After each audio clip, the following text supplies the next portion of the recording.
right? So we'll move on now to number 6.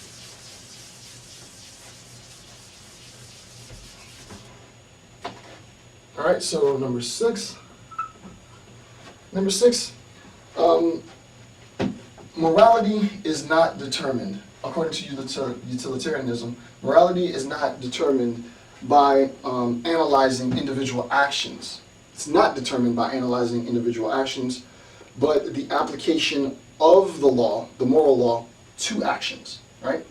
So, determinations of morality, an easy way of saying that is DETE.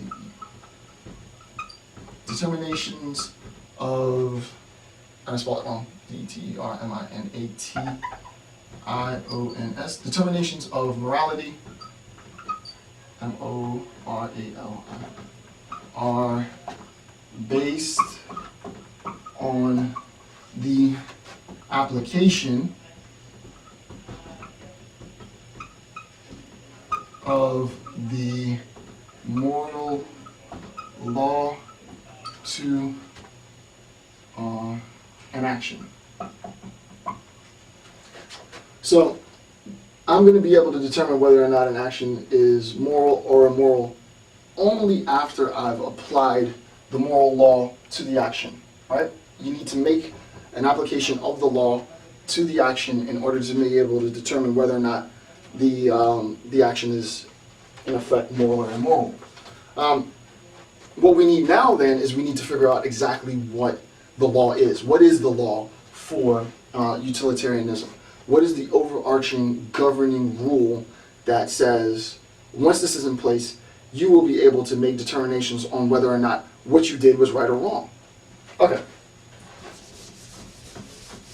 That law is a very simple law to describe, but it's not so easy to apply. So what we'll do is we'll try to make sense of what the law is. All right. The name of the law is the principle of utility, or it's called the greatest happiness principle, using greatest happiness principle. So the principle of utility, or the GHP, which is the greatest happiness principle,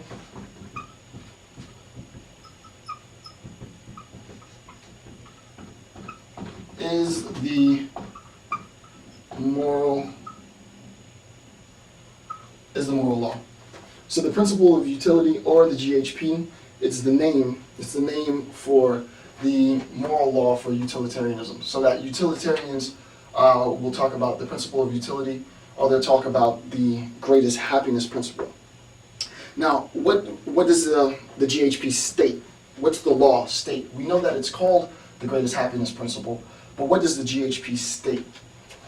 Okay, so number 8 says that the GHP states that an action is right. See, we're introducing the idea of right now, right? We're going to explain what it means for an action to be right. An action is right in proportion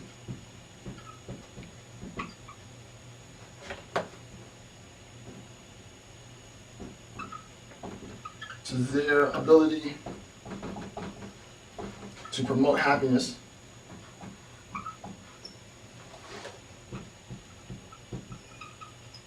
So the GHP states that an action is right in proportion to its ability to promote happiness, and it's wrong in proportion to its ability to promote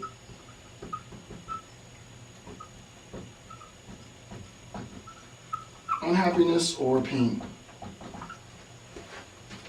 So the GHP states that an action is right in proportion to its ability to promote happiness, and I should also put pleasure. The GHP states that an action is right in proportion to its ability to promote pleasure or happiness. And so that's how you determine whether or not the action is right or wrong. If it's right, it's going to increase happiness, it's going to increase pleasure. It's going to be wrong if it increases unhappiness, increases pain, right? So wherever there's pleasure, the action is right. If the consequence of the means is an increase in pleasure, the action was right. If the consequence of the means, the action, was an increase in pain, then the action is wrong. It's pretty simple at first glance. So the question then becomes, how do we make determinations of this? Well, first thing that you should see is that right action, and I'm just really rewriting the same thing, right action equals pleasure, P-L-E-A-S-U, pleasure / happiness, and wrong action equals unhappiness / pain. So that's basically what the GHP is saying, right? Right action is pleasure or happiness, or wrong action is unhappiness or pain. Right? That's basically what the moral law, which governs actions under utilitarianism, is going to state. But it's important to recognize that something pops up now, right? Mill needs now to establish a system. He needs to create a system to prove his principle of utility and justify the claims of right and wrong, right? He's going to have to prove, demonstrate why it's the case that right actions increase pleasure and wrong actions increase pain. He's going to have to prove this. But since we're not talking about things which can be measured, we're not talking about quantifiable things, we're not talking about quantifiable statements, right? This is not numerical. We're talking more about qualitative claims, feelings, emotions, happiness, unhappiness, pleasure, pain. How am I going to make a determination to prove it, right? So there's a problem, and Mills recognizes that the problem is he's going to have to be able to talk about proof in terms of qualitative proof, not quantitative proof, right? And that becomes a distinction.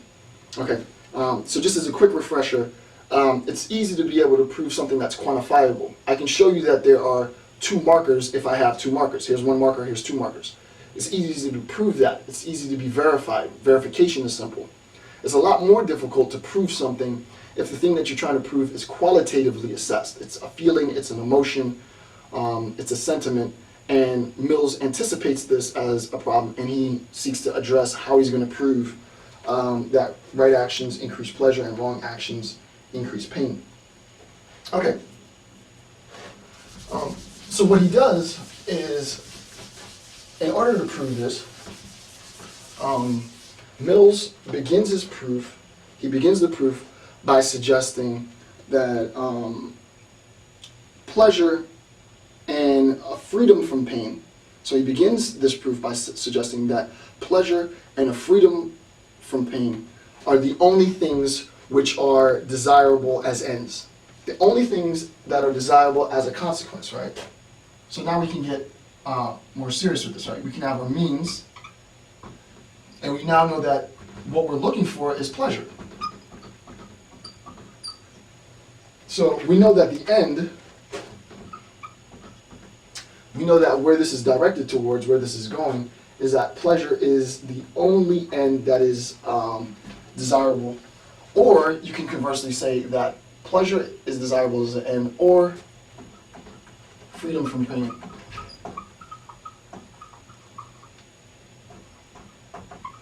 Both would be equally desirable. So that what Mill says in number, I think we're on 10.